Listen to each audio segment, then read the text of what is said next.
Alikho elishona lingenazo ezalo yamkela nazi ezihamba phambili. Isililo ke ngokudlula emhlabeni kweMeya Yasogwini.Onogada EMHLATHUZE Batelekile amaholo. Kanti ke khalwa ngesimo sesikole eNtuzuma. Izindaba ze1KZNTV zifundwa kuSiyabonga wakaduma sanibona. Siqhemeke engeqe wantwala isifunda saSogwini KwaZulu-Natal njengoba kudlule emhlabeni Imeya kamasipala wesifunda izolo uphumlile Mthiyane olandele eduze isikhulu esiphezulu kulomasipala uDr Richard Ntombela. Ungqongqoshe umnyango wezokuthuthukiswa komphakathi kwelikaMthaniya uNonhlanhla Khoza kanye nopholi ke nje beANC kwisifunda bahambele ikhaya lakwaMthiyane ukuyobonga emswaneni. Umndeni weMeya yomasipala wesifunda edlule emhlabeni izolo uphumlile Mthiyane uthe ushayeke engeqiwa ntwala njengoba edlule isigubhukane emhlabeni. Umfowabo kaMthiyane umchaze njengomuntu obenothando lomndeni kanye nabantwana.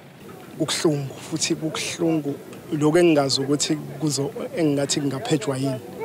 Kodwa kona kubuhlungu kodwa ke enye into engiye ngiyithemba ukuthi nginalento ngaphakathi ethi uNkulunkulu akakuniki okungaphezulu kwamandla. Futhi uNkulunkulu akagxekwa futhi uNkulunkulu awumblame.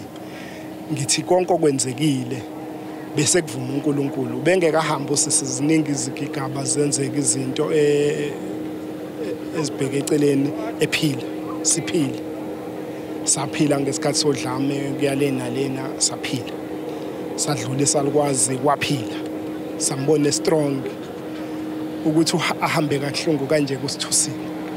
Kodwa ithemba esinalo ukuthi uhambe ngoba kuvuma uNkulunkulu.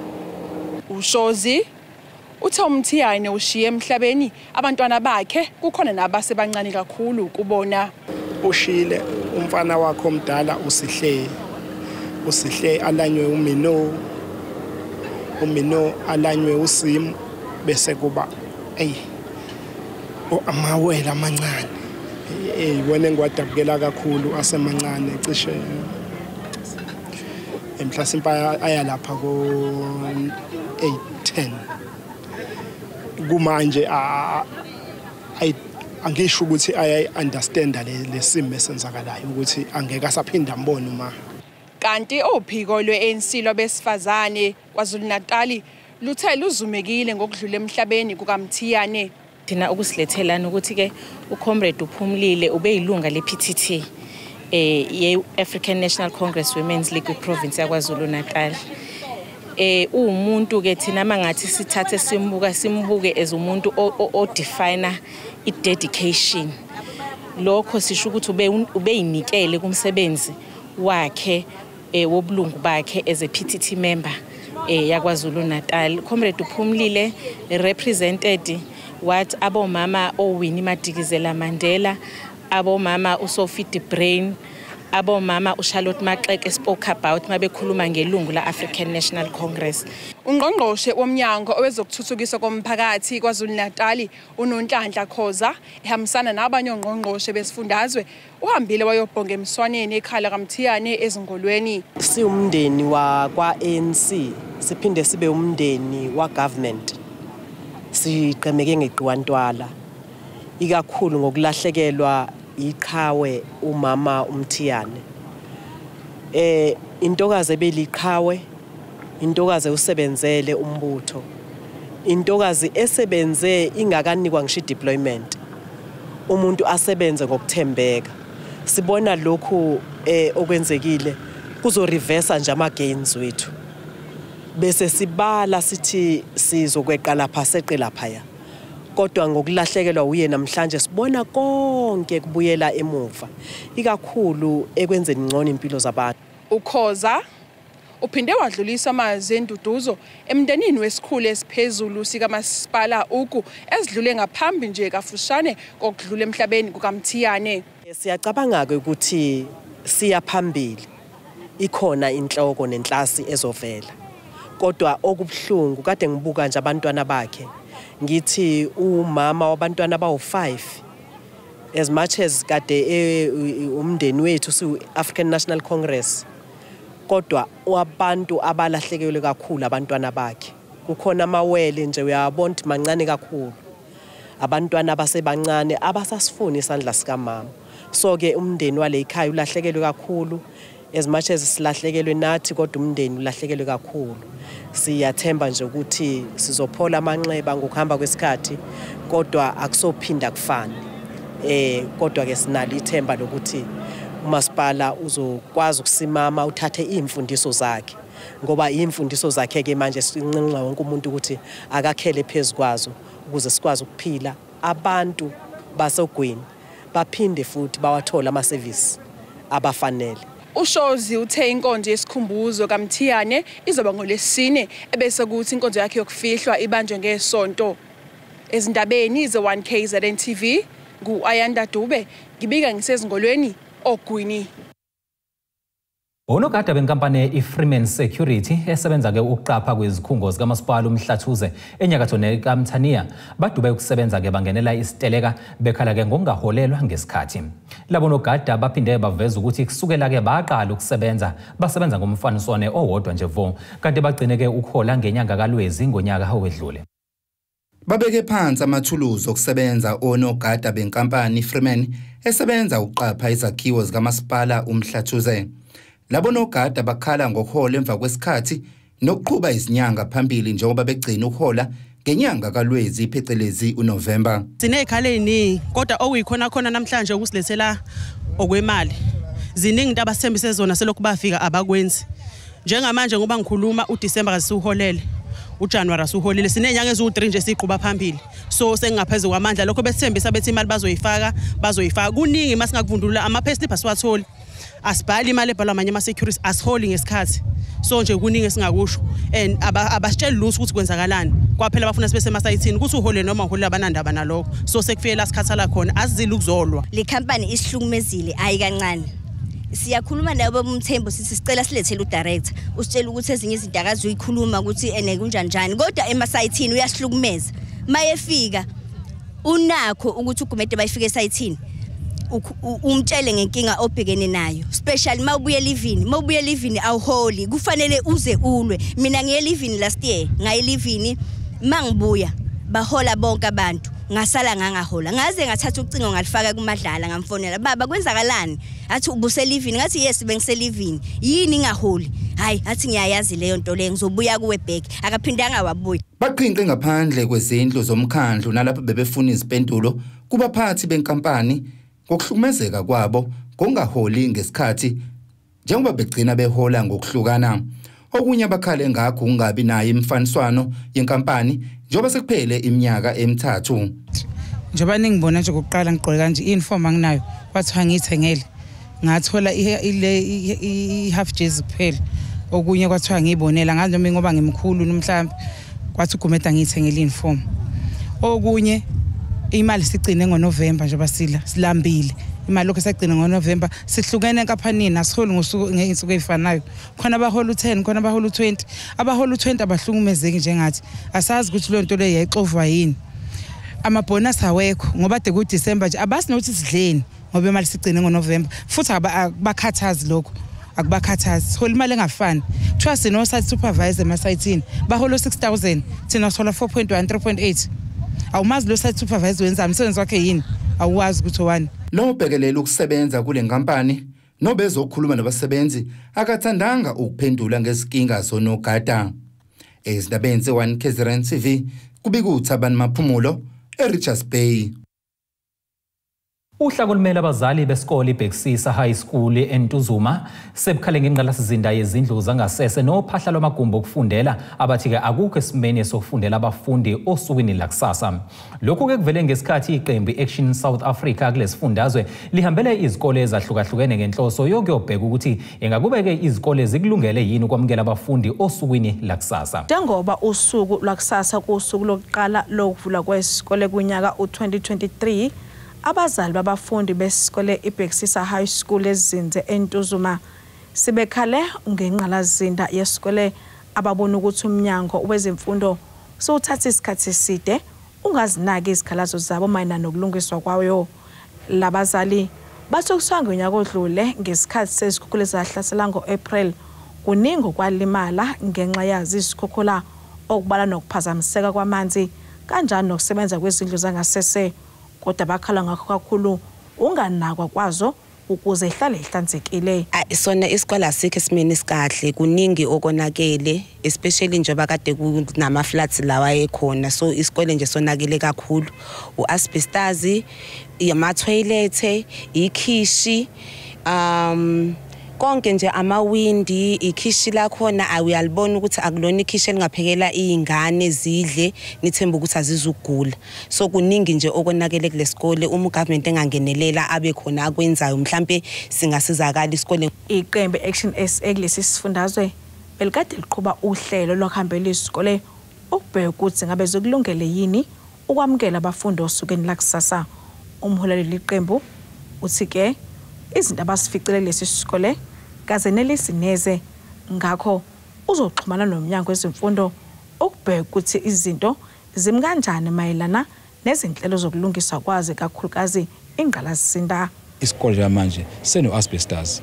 Uyayibuza ukuthi uhulumeni South Africa wathi isinqumo sokuthi zonke izikole nezindlu eno asbestos kumele kushintshwe ngoba inkinga ikhuluma ngezempilo kakhulukazi nje manje la uthi ingane zala entuzuma kwa zisenkingeni yokuthi zingakhula ezinye zibe ne-lung cancer ngoba siyazi ukuthi i-impact ye-asbestos ingakanani when it comes to affecting inengane ama-lungs. So ilento inkinga ngempela ubona ukuthi ngempela kwenzakalani lesikole lesi bese ubuka ama-class uzobona ukuthi nabantu okukhombisa ukuthi ngathi bebelala khona nje amanye kusenama-trans uyabona ukuthi moya ama-toilet amathakho nama-temporary toilets ama-temporary ayefakwe mabesho kwakumele afake 5 years ago kube kusalungiswa ama-toilet lesikole avalwa kuzibe namhlanje 5 years later awenzi ukuthi kwawona ama-temporary toilet aseyafakwa manje ukusho ukuthi ngamanye amazwi i-department kumele isondele lesikole lesi izobheka ukuthi ingqinamba zingakanani lesikole lesi. Kude bokhosibisi ngibika ngisentuzuma. Ake sithi khulu kuqushwe ngasezitolo sihlangabeze futhi masibuya.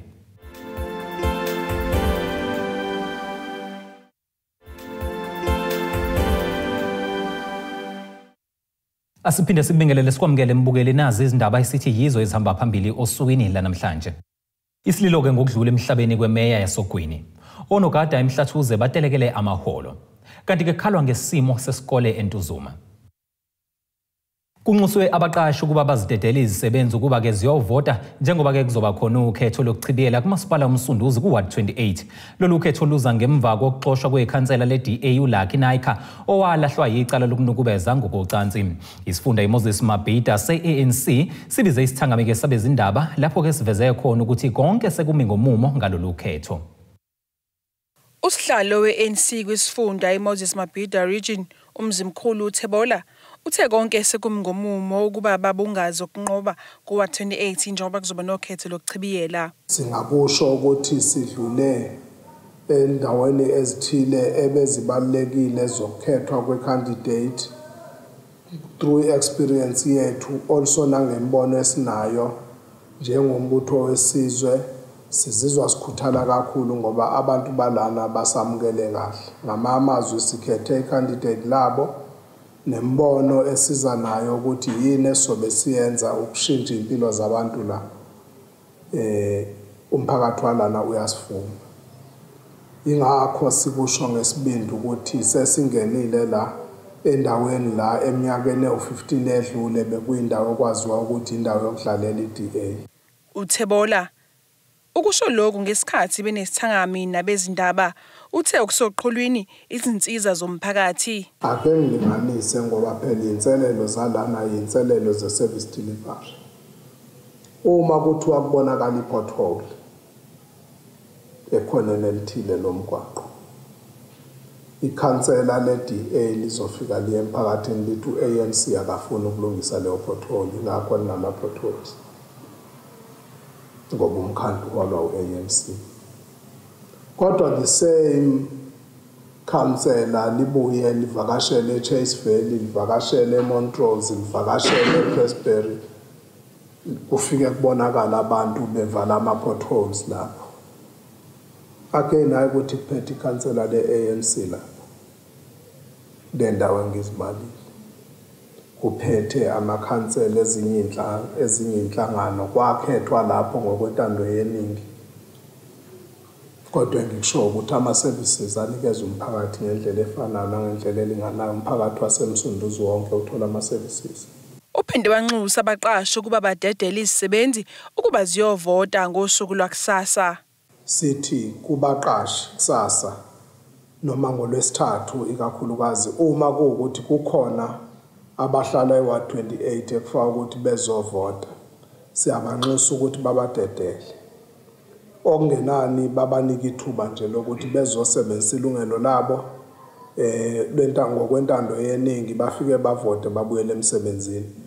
Basheshe babadedele baphume bakwazi ukuthi bezobamba iqhaza kulolu khetho. Izindabeni ze1KZNTV ku-Ayanda Dube, ngibika ngiseNodaily eMgungundlovu. Umkhandlu ubukhosi bakwaBhejane kwesakakhoza ngasenseleni enyakatho nelikaMthaniya usuxwayise umphakathi wasenseleni namaphethelo obonakala ke uthuthele kuyobhukuda emayini enkwale namanzi yakule ndawo. Umkhandlu uthi ubhukuda kulamanzi emayini engasasebenzi kunobungozi ke obukhulu njengoba ke kungaphephile ukungena kulamanzi kwaziseke phela akwaziwa nokujula kwayo ukuthi kungakanani. Ubhukuda ke kule ndawo sekuphenduke undabamlonyeni ezinkundleni zokuxhumana nokubanga ke ukwanda kwesibalo sabantu abalokhu beze njalo ukuzovakasha kulo. Selungenelwe umkhandlu ubukhosi bakwaBhejane kwesakakhoza. Udaba lwemayini yenkwali eseyavalwa esemayini enseleni esiphenduke undabamlonyeni ezinkundleni zokuxhumana njengoba abantu bethutheleka kuyo beyobhukuda emanzini asemgodini owashiywa yile mayini. Undunankulu walomkhandlu ukhuza ukubhukuda kule mayini ngoba akwaziwa ukuphepha kwayo kanjalo nokujula kwamanzi. Sonke njengoba silapha nje siwumkhandlu sizwa kuthiwa sekunebhishe lapha akasiyazi nokuthi uyena abantu umsunguli wayo asiyazi. Ngakho ke njengoba siselapha nje sizofuna ukuba kwaseke endabeni ukuthi asasi lutho ngalento enzeka lapha. Into umphakathi oyiphoqakho ekugcineni kodwa abantu abazoba negama elibi ithina mangathiwa kwehla umehlo omubi uba kube khona oluza impilo la. Yilokho esukuzele lapho ukuthi abazi ukuthi umkhandlu kawuhleli uyagijima ukuthi cha maselekeleleke ukuthi kuvaleke le ndawo noma ibhotshozwe kuphuma amanzi lawa angabi bikho kuze kuphele lento ngoba kayikho indlela yokuqeda lento. Besifisa thina ukuba sisizwe nangamabhodi ma engaba khona sheshe ukuthi akudingakala umuntu la. Ikhansela lokuWard 6 kumasipala uMhlathuze lithi ngemuva kokuhlola okwenzeka kule mayini lizobambisana nobuholi bobukhosi bakwaBhejane ukuze udaba luzodluliselwe ezinhlakeni ezifanele kuvalwe ukubhukuda kulamanzi. Bengathanda nje kakhulu abantu bakithi ke bethi kuyigwema le ndawo le thili ihlolisiswe kahle indawo umkhandlu umasipala kanye nobukhosi besizwe sakwaKhoza bahlangene babambisene ukuthi benze something yokuthi kuphephiswe impilo zabantu ngoba khona into engiyayinake kakhulu ngiyayithande kakhulu mina makwakhiwa umgwaqo ukuthi mawakhanda umgwaqo ihampu lifakwe before kweingozi kungabe ingozi eshoyo ukuthi makube nehampu la nakuhle isimo samanje ke kuleli damu lesinalo bengifisa ukuthi abantu bakithi bebengalalela bezwe ukuthi kwenzakalani. Ngiyathola khona ukuthi amnandi abanda liyashisa ilanga kodwa ke sicabangelele impilo zethu ngoba uma iseshonile umuntu akareplaceeki. Kanti ke ikhansela libese lenza isethembiso sokuthi lizohambela izikole ezakhele uWard 6 noWard 5 ngenhloso ke yokuxwayisa izingane zesikole ngobungozi obungadalwa yilamanzi. Ngizoxhumana nothisha abakhulu bezikole oprincipal bezikole ngenza ama-awarenesses khona ezikoleni izikole ezakhele le ward yethu ngoba khona ezinye iqhamuka la iWard 5 kodwa izingane ezala iWard 6 nezingane zeWard 5 futhi ziyasuka zizobhukuda la nezikole noma Nzimpofu kanjalo noHluma zonke lezo kole ngiyafisa ukuthi ngenza ama-awarenesses khona ukuthi no abangathokozeli le nto yenzeka lapha bebone sengathi isestyleni istyle vele manje sebevele njengoba into ifakane ekufeni abantu sebenza istyle sizama ukuthi sikuvimbe lokho ukuthi ingane zingagijimeli njengoba sekukhulumekile ukuthi kunomgozi bebhasobhe ukuzodlalela khona. Ezindabeni ze1KZNTV kube komqondisi Myeni ngesenseleni. Ungoti kwisimo sezulu eNyuvesi yaKwaZulu Natal ongoye uDokotela uNkosinathi Xulu uthi ukushisa okusezingeni eliphezulu okubonakala kulezi izinsuku ezindaweni ezahlukahlukene dalo ukuguquguquka kwesimo sezulu okwenzeka emhlabeni. Kamuva nje izindawo eziningi ihlasela ukushisa ebusuku nemini nokulindeleke ukuthi ke kuze kwehle ngosuku lwangolesine. uXulu ke unxusa abantu kuba ke baqinisekise ukuthi ke bayagwema lokushisa bephinde bephuze namanzi kakhulu. Njengoba izindawo eziningi zakuleli sibhekene namazinga aphezulu okushisa ubusuku nemini, ongoti bezesimo sezulu bathi lokhu kudalwa ukuguquguquka kwesimo sezulu okwenzeka emhlabeni. Kamuva nje amazinga okushisa abonakala enyuke ngamandla emini nasebusuku. Ukuchaza nje ngalokushisa lokho kwenzakalayo, lento eyenzakalayo ibizwa ngokuthi heat wave.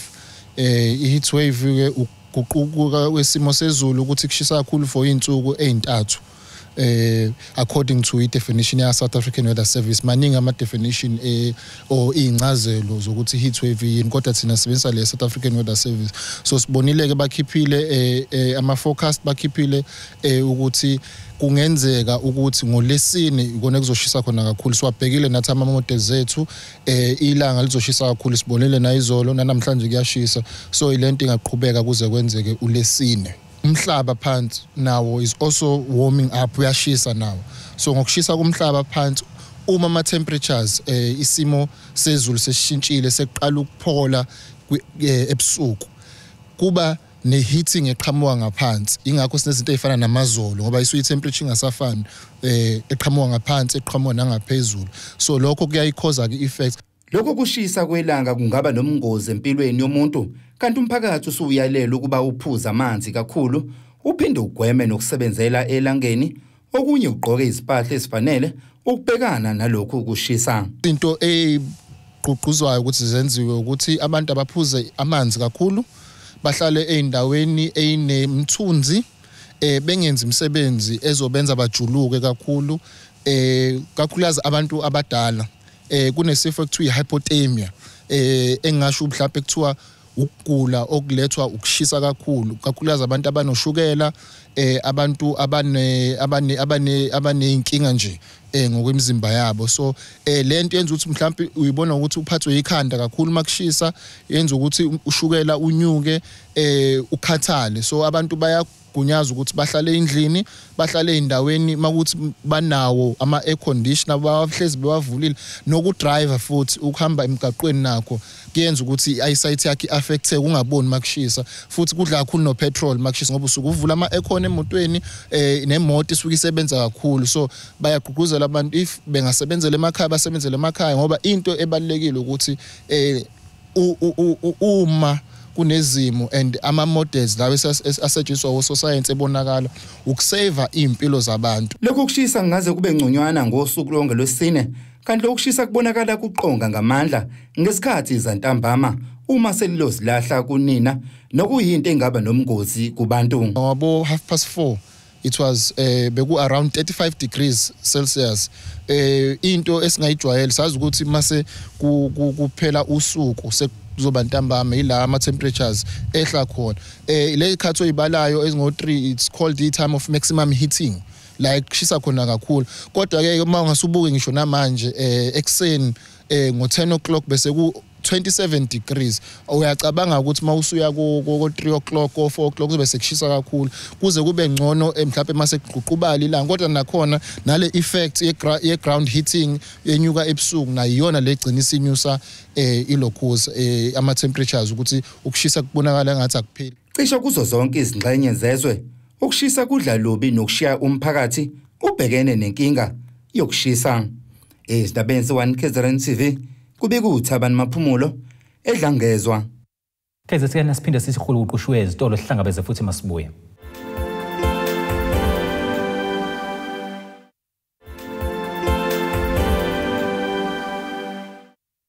Asiphinde sibingelele sikwamukele embukeli nazi izindaba esithi yizo ezihamba phambili osukwini la namhlanje.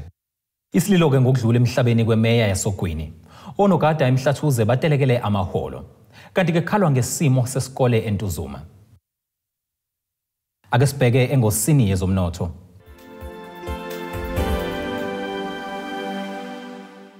Irandi ke u-17.06 maliqhathaniswa nedola lasemelika libe u-20.78 maliqhathaniswa nopondo waseBrithane liphinde libe u-18.46 maliqhathaniswa ne-euro lase-Europe. Igolide ke lona $1,908.18 i-ounce, kuthi ke uwoyela ongahluziwe ube u-$84.46 umphongolo.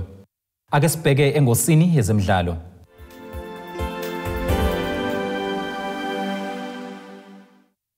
Iqembu leMamelodi Sundowns lisalokhu liqhubeke njalo ke nomqiqo walo wokunqoba imidlalo yeligi ye-DStv Premiership.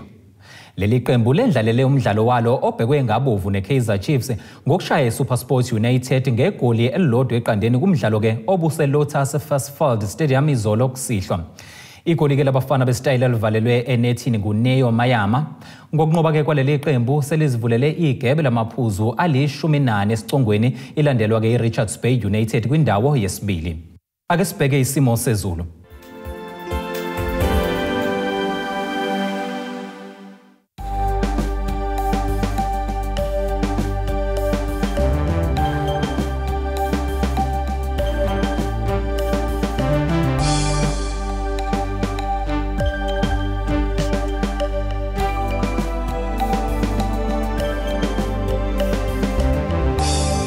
KZN ngingakade siphathele kona ke usukwini lanamhlanje sihlangabeze ngokuzayo.